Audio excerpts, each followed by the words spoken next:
मुडकी हा पारंपरिक पदार्थ आहे। यामध्ये तांदळाचे पीठ थोडे जाडसर घेतले जाते।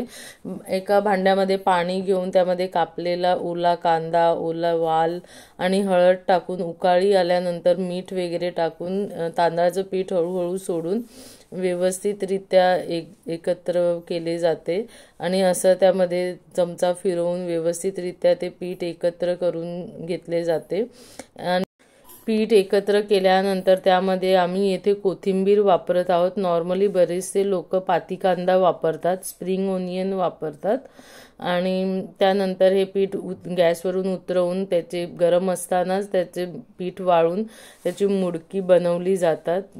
मुडकी बनवताना गरम गरम पीठ असल्यामुळे ती थोडी सॉफ्ट होतात आणि व्यवस्थितरित्या मळून घ्यावी लागतात, नाहीतर ती फुटण्याची शक्यता असते। त्यामुळे हातावर पीठ घेऊन ते व्यवस्थित हाताच्या आकारा एवढं मुठी एवढं पीठ घेऊन त्याचं हाताच्या मुठीचा आकार देऊन त्याला मुठीसारखं बनवलं जाते, म्हणून याला मुडके असं बोलतात।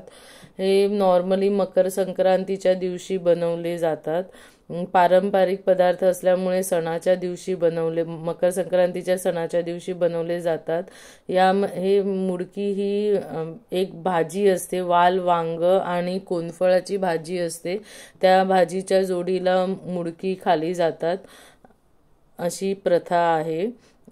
आणि अशा प्रकारे सर्व मुडकी बनवून झालेली आहे। त्यानंतर इडलीच्या भांड्यामध्ये पाणी टाकून त्यावर एक इडलीचं भांडं ठेवून त्यावरती केळीची पानं ठेवून त्यामध्ये मुडकी व्यवस्थितरित्या ठेवून द्यावी व मंद आचेवरती ती 15 मिनिटे शिजवत ठेवावी।